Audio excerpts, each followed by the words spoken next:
Because of your theory, several laws of physics may need to be re-examined. And then, Dr. E.L. Moraine, one of the men involved in the making of the atomic bomb, wrote, "Your project will lead to developments that would be beneficial to all mankind." And Joseph Newman's work has been featured on national television and in hundreds of newspapers and magazines throughout the country. What's the answer to the energy crisis? Suppose a fellow told you the answer was in a machine he has developed. Before you scoff, take a look with Bruce Hall.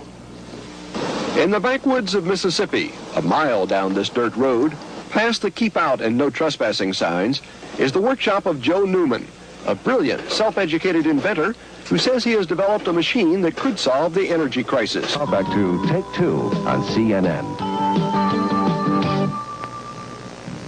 What if someone invented a machine that would make the gasoline engine obsolete? What if someone invented a machine that produced more energy than it used?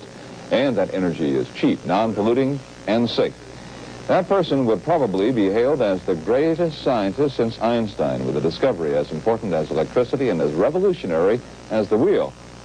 Joseph Wesley Newman claims to have invented just such a machine. He says that his energy machine could power every American home, farm, business, automobile, and appliance with electricity at a fraction of the present cost. More than 30 scientists and technicians have tested the energy machine, and they agree it works. Well, it's a fascinating story. First of all, if you can tell stupid people like me as sort of how this machine works. Okay, Dave, it's basically is that you're not creating anything. You're simply utilizing energy that prior to this time hasn't been understood. It took us several thousand years to ever put a water wheel in moving water. And basically what I'm doing is utilizing the energy in the magnetic field that consists of matter in motion, exactly like a moving river does. We are back. Well, would you welcome, please, Joseph Newman.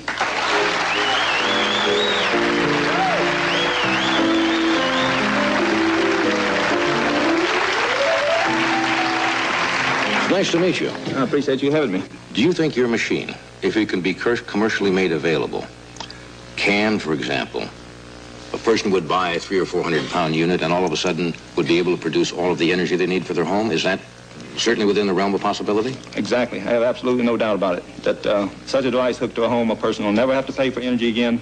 The device will be made small as to put in an automobile, plane, spacecraft, you name it. This device... Using the atoms from the magnetic field. And what you're doing is that you're converting mass into energy on a 100% conversion process. That's one of the first prototypes, and that's a 700-pound magnetic rotor, and it's got about 8,000 pounds of wire around it. Now, it's gone down. That unit there weighs 135 pounds, and they showed that at the Hilton in New Orleans. There was approximately 2,500 people attended, 1,000 people outside, and another 1,500 standing to get in. And it would demonstrate something like 25 times more out than externally inputted into the system. You get more wattage out of that than what you'd put in. In fact, Railback Battery Company is working with me now trying to design a battery to hold up to this recharging effect of this system. Because not only will it run the device, it'll put more energy back into the battery pack than came out of it. So you could, that's fascinating. Tell you what, we could stay here all night. But there's a major stumbling block in getting this device to the public. The inventor can't let private industry have the machine until the patent is granted, but obtaining the patent seems to be almost impossible. Examples. December 1981, following the patent application, Joe Newman calls the patent office to talk with an examiner. He is told they don't want to talk to him. Newman protests to his congressman, and a meeting between the inventor and patent officers is arranged in Washington. But on January 6, 1982, Joe Newman receives a letter that says his patent has been totally denied. A hidden energy device is suspected. But the scheduled meeting on January 27th is held nevertheless, at which time the examiner told Mr. Newman, "I don't think I'll ever be able to give you a patent, no matter what evidence you present to me." The reason for that statement? Patent examiners felt that what Joe Newman claimed was impossible. On March 13th, after more protests from the inventor, another meeting was convened. This time, he was told they believed there was no hidden energy device and added that they actually believed the machine worked.